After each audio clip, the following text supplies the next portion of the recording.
हमीरपुर से इस वक्त की बड़ी खबर। सवाल किया, नियमों के विरुद्ध दिया गया बालू खनन पट्टा। धसान नदी का सीना चीर दिया गया है और जिम्मेदारों की आंखों पर अब भी बंधी है पट्टी। जिला हमीरपुर की यह तस्वीरें हैं धसान नदी की, जहां दर्जनों पॉकलैंड मशीनें खुलेआम जलधारा को निगल रही हैं। हमीरपुर जिला का चंदवारी बालू खंड संख्या 1 का नजारा देखने को मिल रहा है, जहां नियमों को दिन दहाड़े नहीं बल्कि रात के अंधेरे में कुचला जा रहा है।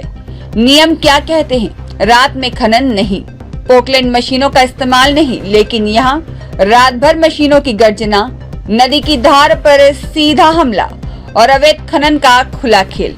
अब सीधा सवाल, क्या प्रशासन को यह सब दिखाई नहीं दे रहा या फिर सब कुछ मिलीभगत से चल रहा है? सोशल मीडिया से लेकर प्रिंट मीडिया तक हर जगह ये तस्वीरें चीख चीख कर सच बता रही हैं, लेकिन अब तक कार्रवाई क्यों नहीं? यह सिर्फ खनन नहीं, यह प्रकृति का चीरहरण है। अगर अभी भी कार्रवाई नहीं हुई तो आने वाली पीढ़ियां पूछेंगी, नदी बचाने की जिम्मेदारी किसकी थी? और अब जवाब देना होगा और बहुत जल्द देना होगा। इस समय हम धसान नदी में खड़े हुए हैं। आपको बता दें, धसान नदी का जो कायाकल्प दिख रहा है, जिस तरीके से बालू माफियाओं ने ये धसान नदी इस मंजर में फंसी हुई है। एक तरफ हमीरपुर का बॉर्डर लगा हुआ है, एक तरफ झांसी का बॉर्डर लगा हुआ है, लेकिन पट्टा धारकों की जो समय और सीमा और जो मापदंड निर्धारक होते हैं वो यहाँ दूर दूर तक कहीं नजर नहीं आ रहे हैं। सिर्फ अगर दूर दूर तक भी देखा जाए तो सिर्फ यहाँ LNT और बड़ी बड़ी बूम वाली मशीनें दिखाई दे रही हैं, और एक नहीं कई LNT मशीनें चलती हुई दिखाई दे रही हैं। और हमारे जस्ट बिल्कुल सामने कैमरा पर्सन को कहेंगे जरा कैमरा जूम करिए, पानी में से बालू निकाली जा रही है और यहाँ से लेके करीब 1-2 किलोमीटर तक ट्रकों की लाइन ही लगी है।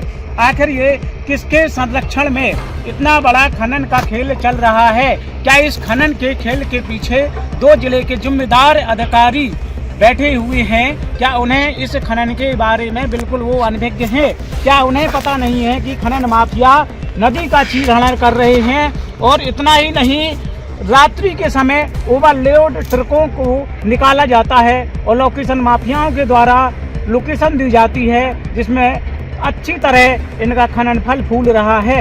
अब सवाल ये बनता है कि जिले में कई खंड चल रहे हैं जो रात्रि में अपनी सीमा को छोड़कर दूसरी सीमा में घुस जाते हैं और रात्रि में खनन करते हैं, और जैसे प्रातः काल होता है फिर अपनी जगह पहुंच जाते हैं। जब अधिकारी जांच के लिए आते हैं तो बड़ी पारदर्शिता दिखती है, बड़ी बड़ी मशीनें चलती नहीं दिखाई देती है, और वह हमारे जिम्मेदार अधिकारी आते हैं और लिख के चले जाते हैं कि वहाँ कोई अवैध खनन नहीं हो रहा है। अधिकारियों के जाते ही गुलाबी नोटों से जेब गर्म हो जाती है और खनन माफियाओं का फिर जहाँ का तहाँ सिस्टम लग जाता है। आखिर इस नदी के साथ इतना बड़ा खिलवाड़ क्या हो रहा है? नदी एक जीवनदायिनी नदी है जो बुंदेलखंड के समस्त समूचे बुंदेलखंड की जनता की प्यास बुझाने वाली और एक अमृतकाल नदी है। आज नदी की स्थिति देखिए, धारा किस तरीके से मोड़ दी गई है, और ये धारा मोड़ना एक अनुकूल है, जबकि NGT national green tribunal supreme court की खुलेआम धज्जियां उड़ाई जा रही हैं। लेकिन जिम्मेदार अफसर भी शांत मुद्दा में बैठे हुए हैं। आखिर